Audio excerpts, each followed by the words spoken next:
Good morning. It's a pleasure to be here. I'm Jerry Tan from Windsor, Ontario in Canada, and it's a pleasure for me to attend this virtual meeting on behalf of Galderma Mexico and Galderma Latin America. Today, what I'd like to do is to present some new advances in acne research, but also to make it as practical as possible for you. This will be a 40-minute talk with a sequence afterwards for questions and answers. So I hope you enjoy this. I hope you get some valuable learnings from it, and we'll get underway at this time. I'm going to share with you my presentation on acne, and we're going to be focusing on a number of different areas of interest. The agenda is on the following three major items. The first is how to improve outcomes with topical therapy. And I'm going to provide you some practical tips that I use on a regular basis in practice. The second is to look at antibiotic use, how we can minimize the risk of antibiotic resistance, and how to do it with other options that are beyond antibiotics. And then we're going to finally close with looking at acne scars, including who, what, and why, as well as pathogenesis. What is the natural evolution of primary lesions to scarring, and then the role of retinoids, whether they be systemic retinoids or topical retinoids. We know that in managing acne, whether it's mild, moderate, or severe, topical medications are an important component across the spectrum of severity in initiation of therapy as well as in maintenance therapy. And that also includes patients who have nodular or conglobate acne, where these topical medications can be used in combination with oral antibiotics, or sometimes, and I'll show you this later on, in combination with oral isotretinoin to mitigate the risk of ongoing scarring. The pathways to inflammation and acne have been increasingly clarified over the past 10 years. In the past, we thought there were major 4 triggers, but now we're starting to understand that the proximate pathways are more than that. So what we have started to understand is how high glycemic foods and dairy products may lead to hormonal triggers, including escalation of insulin levels, IGF-1, and of course, androgens by themselves can increase the development of increased amounts of sebum, change in sebum quality, leading to a proliferation of C. acnes, but also directly leading to inflammation through inflammasome and innate immune activation. Plus, many of these monoperoxides and fatty acids can lead directly to release of inflammatory cytokines. And those pathways can then lead to increasing development of comedones, papules, pustules, and nodules, as well as increasing C. acnes, which by themselves leads to an alternative pathway to more comedones and again, more inflammation.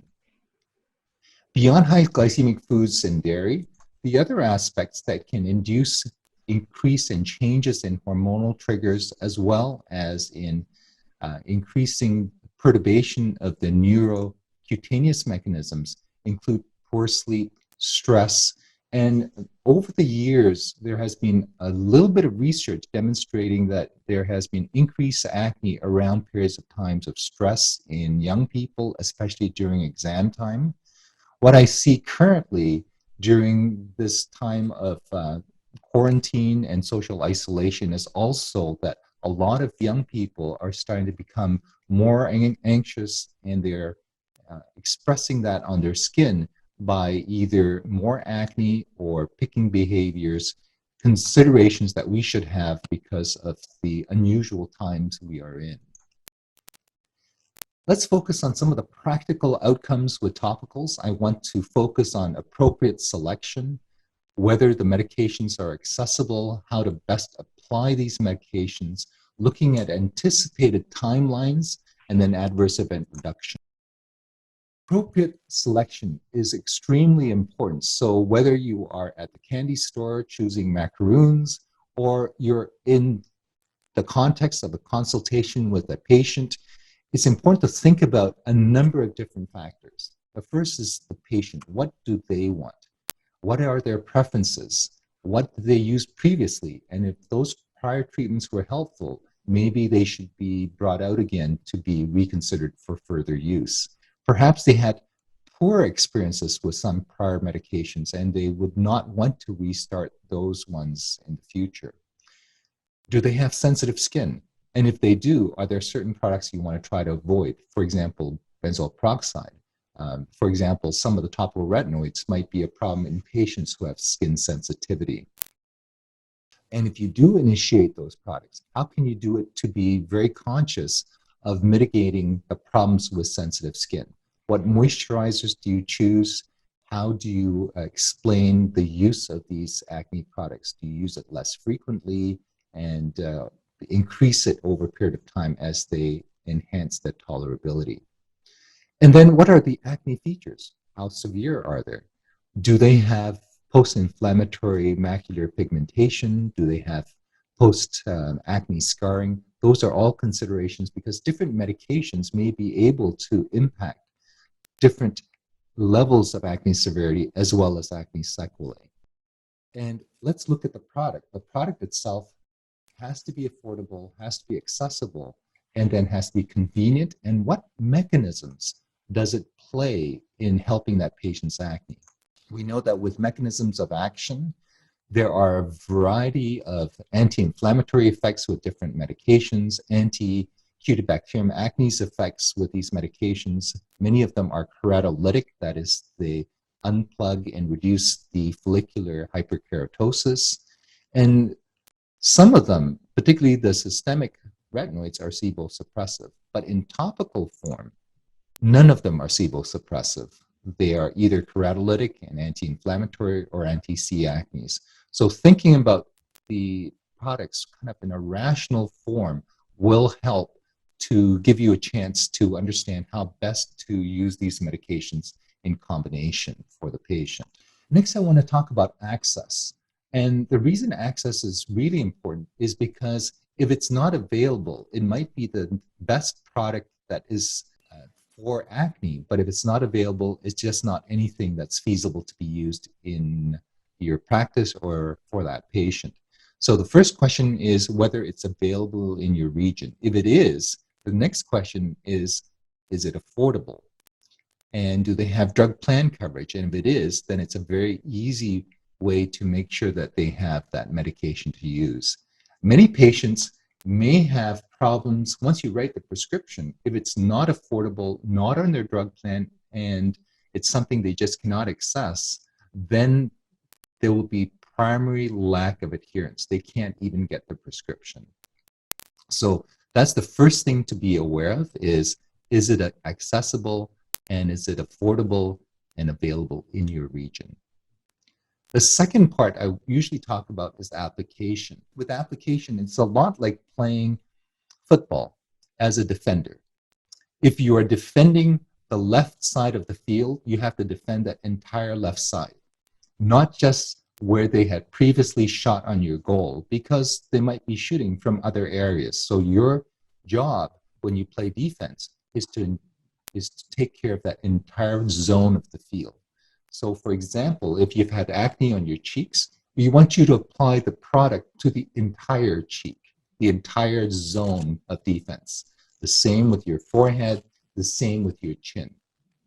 And what volumes do you use? We will talk about that shortly. Frequency, it will depend on your product. For example, some patients may be best to use a product in the morning before they go to school or work. Others may be best to use it at nighttime before they go to sleep. And others can do it once in the morning and once at night. Depends on the patient and depends on the product you're selecting. Topical retinoids are very specific and usually they are recommended for use at nighttime, but they don't have to be. That original idea was because retinoic acid, tretinoin, was photo-unstable. So it could not be used for any prolonged period of time during the daytime. But the newer generation topical retinoids like adapalene, trifarotene, and tazarotene, those newer products are all quite photostable. And Retin-A micro, for example, is also quite photostable. So they can be used daytime and nighttime, whereas the older version, tretinoin, is best to be used only at night. Now, what do I recommend? Remember, we talked about field coverage plays zone defense, not spot treatment. How much do you use? Well, one pea-sized amount on your hand should be able to cover both palms, and those both palms should be able to fit on your cheeks. Okay.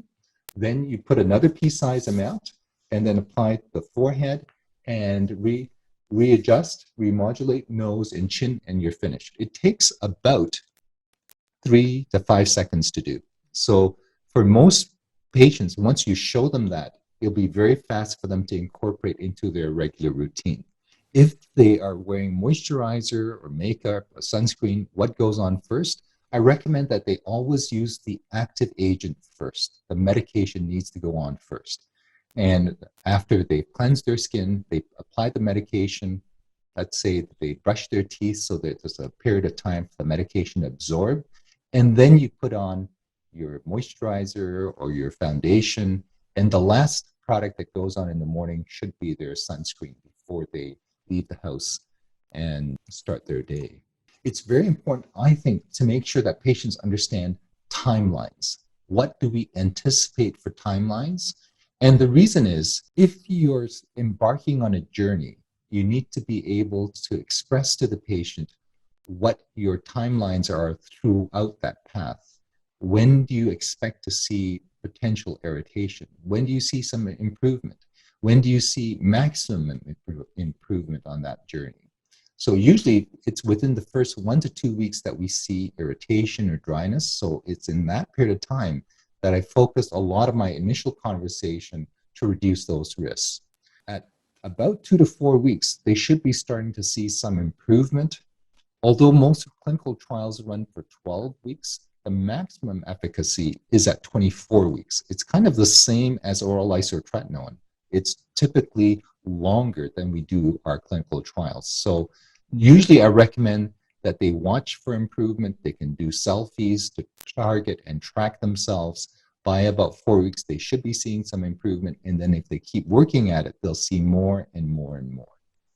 Adverse event reduction is really important with topicals because when patients use these products, they expect improvement very quickly and they don't want to have any problems with issues with dryness or irritation. But we know that benzoyl peroxide, some of the topical retinoids can be a problem in terms of inducing that in some patients. So we try to address that very early on as we're prescribing the product so they know how to mitigate those problems.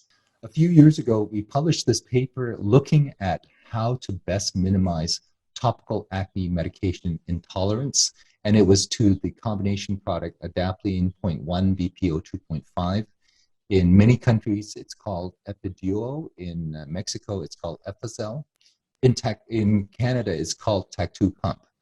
But what we did was we wanted to understand if in that first 1 to 2 weeks there are problems with irritation or there are problems with dryness and scaling, how can we best address those issues to make them more tolerable, less irritated? So we wanted to look at these different regimens.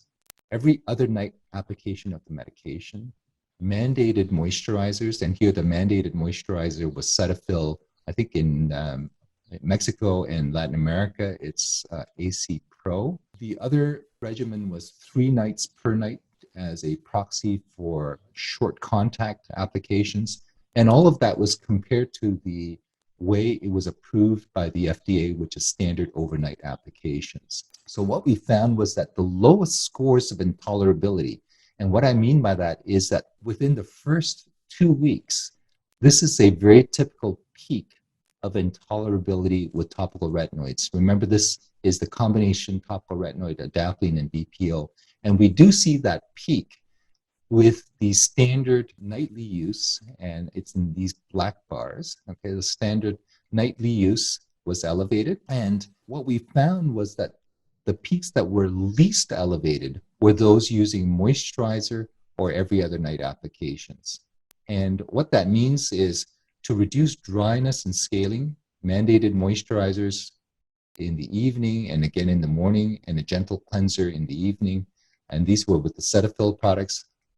because that was how this trial was organized, helped to reduce the dryness and scaling. Every other night helped best to reduce the issues with stinging, burning, and erythema. So we combined those findings. My practical takeaway is that for the first 2 to 4 weeks, I recommend that if patients are using topical retinoids, they use it every other night, and that they also use it with gentle cleansers like synthetic detergents and moisturizers in the evening and again in the morning after they've washed it off. Your question might be, well, that might be well and good, but you can reduce irritation, but can you still maximize efficacy?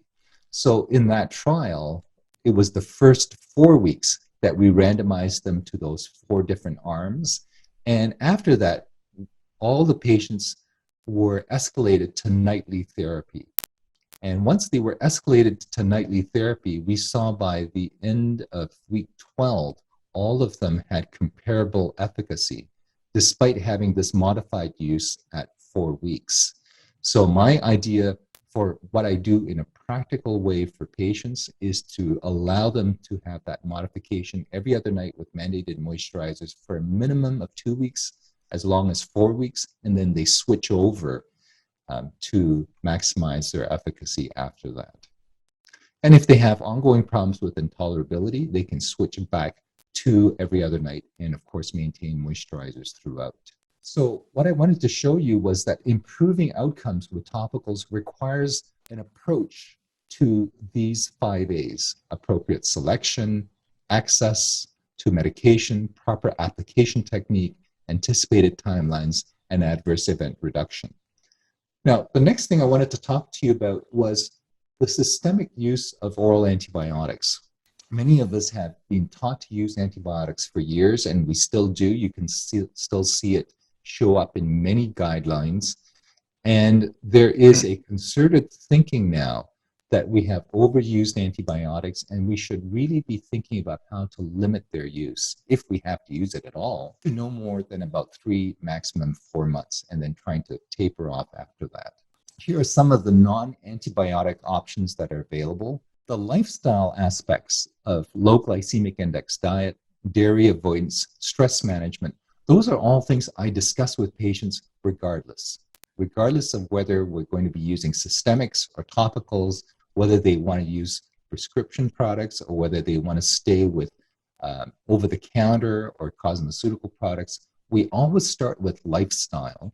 And the reason is, I'm convinced that this is such an important part of why our young people get acne, plus why some people perpetuate with acne, is because we're not paying enough attention to some of these lifestyle and holistic factors that are part of Western society.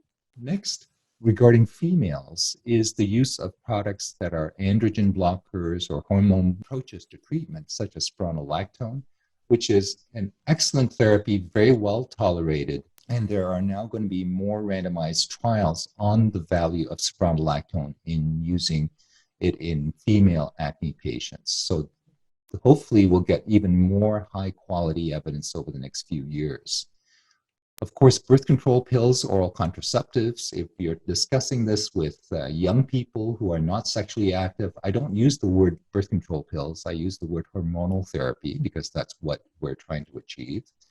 And the additional advantage for some of these patients, of course, is reduction in menstrual cramping and pain, but it can be very positively beneficial for acne as long as we choose progestins that have a lower androgenic profile. And for both genders, oral isotretinoin is still the most important medication in our armamentarium because it allows patients a chance for long-term remission. But I wanted to explain that there are new products and devices coming along. There's some new studies like antihistamines that we currently have that may be able to help as well. And of course, there'll be new medications that will be released over the next year or two that have gone through research and development and FDA approval. I wanted to share with you this randomized controlled trial on desloratadine as an adjunct of treatment to oral isotretinoin. And this was done in a group of patients with moderate inflammatory acne. The groups were randomized and divided into isotretinoin plus desloratadine versus isotretinoin by itself, 20 patients per group. And at week 12, which is part of a shorter term interim analysis, the combined group had achieved acne clearance in 40%, and the isotretinoin group was only at 20%, half of that for the combined group. So that's very positive outcome for this combined group of treatment. And when you looked at the non-inflammatory lesion count reduction, inflammatory lesion count reduction, they were statistically significant at all time points up to week 12. And what was happening was a reduction in sebum excretion that was greater than with the isotretinoin arm by itself. And it looked like there was also a reduction in erythema compared to the isotretinoin arm by itself, suggesting that it may reduce inflammation to a greater extent. So this is one of those aspects of additional therapy I think it's well worth knowing. And it's possible this loratadine may be helpful not just as an adjuvant, but perhaps can be tried as a monotherapy in patients that you don't want to use systemic antibiotics in, or you need to use it periodically through the month on a month-to-month basis, such as women with premenstrual acne. Oral isotretinoin, we know that this is basically the gold standard of treatments for which we can induce acne remission. It has multiple effects on sebum suppression. In fact, it's the gold standard for sebum suppression. It has secondary anti-C. acnes effects by reducing sebum. It's keratolytic and anti-inflammatory. But I wanted to share a couple of things with you. The first is that many of us were taught that this cumulative dosing threshold of 120 to 150 milligrams per kilogram is what we should be aiming for. A few years ago, my research colleagues and I looked at this very critically and found that based on our systematic review of the evidence, that we could not support this concept of threshold cumulative dose. It made no sense for us to support a numeric metric for stopping acne treatment if that patient still had acne, because there was no chance then of achieving remission if they still had acne. Now, some patients may achieve clearance of acne before the cumulative dose, and if you keep treating them, then you're giving them unnecessary medication and putting them at unnecessary increased risk. If they have not remitted at 150 milligrams per kilogram, there is no chance of remission because they still have acne. And many studies now have shown that we need to use higher total cumulative doses in patients who are more severe. So I think it's very important for us to have a clear-minded view of the fact that this cumulative dosing concept is probably something that needs to be changed. Dosing recommendations over the years have progressively declined, and now I start at a very low dose, 10 milligrams per day for the first month, and then as we are able to escalate based on tolerability, usually my maintenance dose is no more than 0.5 milligrams per kilogram per day. And in those doses, patients are extremely well tolerated. There's minimal problems with dryness or cheilitis. Endpoint of treatment, basically I treat until I see no new acne lesions on the patient for 1 month, and then I treat for 1 additional month. And I have made a point to ensure that we ignore this cumulative dose threshold, which is outdated and not evidence-based. And it's not focused on what that patient is showing you when you're seeing them in clinic if they still have ongoing acne. As we know, this medication has excellent outcomes, and I think if we pay attention to what is being demonstrated on the skin of that patient, we can even get better outcomes than what we have seen reported in the past. And it's patients like this where you can take them from extensive amounts of almost conglobate acne to this at approximately 6 months. Now, as they have progressively cleared of the acne, you can see there's still background erythema. There are some scars as well, which is the part of my next presentation, which is the use of treatments, including retinoids, to reduce the risk of acne scars. Let's talk about pathogenesis, evolution, and management as it has evolved now over the past few years. We know that with acne scarring prevalence, it increases with acne severity. And along with acne scar severity, there's also increasing adverse impact on quality of life of those patients. Patients with acne scars are looked at differently by other people. In a patient who has clear skin, what you notice first is really her hair, her eyes, her mouth. Whereas in patients who have acne scars, what is noticed first by other observers is her skin. And when they see that, those patients with acne scars are perceived in negative ways. They are perceived as being less attractive, less confident, less healthy. They have less skills, for example, in public speaking, in sports, and they have negative impacts on lives. They may be considered to be more stressed. Maybe they are considered to be unhappy with their life, and they also make other people feel uncomfortable compared to people who have clear skin. What we did a few years ago was try to identify who was at risk for acne scarring. And the risk factors we focused on were the following because these had the highest odds ratios. Number one is the worst ever acne severity of acne in that patient. Number two is a family history of acne, then duration. The longer the duration of acne, the more it could leave a risk of scarring. And then behaviors of squeezing and picking. We then developed this scar risk factor tool, which starts out by asking what was your worst acne ever and presenting a sequence of photos from which they could choose. And from that, those who had severe and very severe acne were considered to be at higher risk.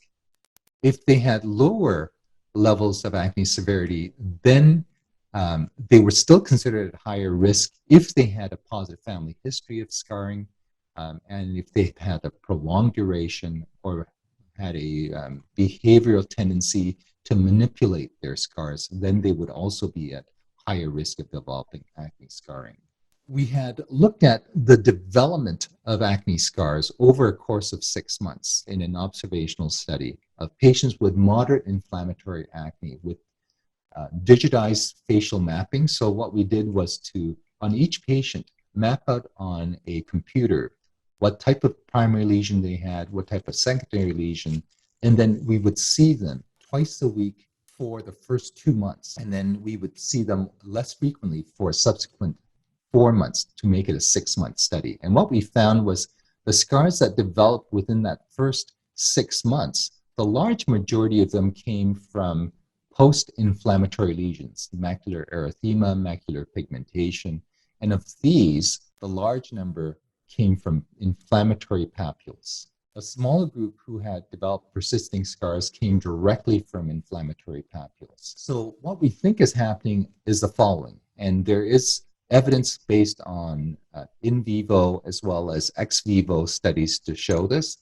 Normal skin going on to comedones is based on subclinical inflammation with IL-1, and then clinical inflammation develops with increased adaptive immunity activation. And as that inflammation subsides, it basically deflates. It's now no longer as tense or as inflamed, but it leaves behind this flattened area of macular erythema or pigmentation, depending on the native color of that patient. And from here, you have two possibilities. One is you progressively heal to normal skin. The second is you go on to scarring. And you go back to normal skin is if you have increased collagen repair and reduced matrix degradation. On the other hand, you can go on to atrophic scars if there is progressive matrix degradation and a reduction in repair factors. And what we found, for example, in that 6-month study, at the end of 6 months, 1/3 of those scars disappeared, which supported this pathway. But 2/3 of these scars, 66%, came along this pathway. The question we had was, how can we move more of this group into this group? Now, let's take a step back, because what we know that in patients prone to scarring, their immune responses are heightened. We see with innate immunity, those who are prone to scarring have a much more intense innate immune response. And in adaptive immune response, they have a much prolonged duration of response compared to those who are not prone to scarring. So the way I look at that is the patients who are tending to scar tend to burn hotter and burn longer than those who are not. And it's that inflammatory process that leads to matrix degradation. How can we look at preventing scars? Well, one way, of course, is the simplest way: no acne, no acne scars. But in patients who do have acne, how can we reduce that effect of scarring? Well, we know that when we delay treatment, the longer you have acne developing, the greater the risk of acne scarring. So if you can influence acne and reduce the acne severity within this time frame, we can reduce the scarring that's developing. So this is a study that was done by Alison Layton in England many years ago on patients with moderate to severe acne, and they started patients on oral isotretinoin for 4 months. And what they found at the end was those patients who had acne for a shorter period of time, less than 3 years, compared to those more than 3 years, after treatment with oral isotretinoin, those lower duration patients had a lower mean scar score than those in which acne had been prolonged for more than 3 years. So early intervention is helpful. But how about for topical retinoids? Is there a role for them? We know, for example, that matrix repair capability of tretinoin approximately 12 years ago was already known. And what was known was P. acnes can induce matrix metalloprotease activation. This is collagenase. These are enzymes that break down collagen, and it reduces the inhibitory factors for those matrix metalloproteases. Now, if you pre-treat those monocytes with tretinoin, it inhibits this activation. And basically, tretinoin is shifting to a matrix preserving phenotype from a degradation phenotype. A more recent study looking at topical retinoids was based on adapalene 0.3% gel in patients who had moderate to severe facial atrophic scars from acne, but no active acne. So this was only in scarring. And what they found was that over a course of 6 months of use of adapalene 0.3%, there was moderate to complete improvement in the vast majority of those patients in terms of global scar severity. But the most important feature here was the fact that there was actually enhanced collagen synthesis. And this was shown by increased amounts of procollagen 1 as well as collagen 3. So we took that idea to think about not just in acne scarring, but what about in active acne with patients who are actually at risk of scarring. So we did a moderate facial acne atrophic scar randomized trial using Efazel, this is the 0.1 product, or Epiduo in a split face fashion, randomized one to the other versus vehicle. And what we found was that at the end of 6 months, the vehicle group had an increased number of scars, whereas the active group did not. So it was able to maintain and mitigate that ongoing risk of scarring with patients who had moderate to severe inflammatory acne. And it was also reflected in overall proportions who were clear, almost clear, where there was a much larger group, 5 times as high in the group who were on the active treatment compared to vehicle. The question then is, does that also apply to the 0.3% or Efazel 0.3, otherwise known as Epiduo Forte? So this was a very similar study design. It was randomized into right and left face. It was a split face study, moderate to severe facial acne, 24 weeks, to either the active, which is the 0.3 adapalene BPO product, or its vehicle gel. And what we found was, of course, acne improved in the active group much more so than in the vehicle group. And I wanted to show you at 12 weeks, you see this. If you stopped your study at 12 weeks, there was a almost 3 times greater improvement compared to vehicle. But if you continued it out to 24 weeks, 31% compared to 64%, you were only achieving half the potential capacity of achieving clearance in this group of patients. So that's why it's important for us to think about not a 12-week trial in our patients, and in our research, but to extend them out longer and to encourage adherence for as long as that period of time will allow you. What happened to acne scars? Well, on the vehicle side, there was a progressive increase in scars, as you would expect, because these were patients with moderate to severe inflammatory acne.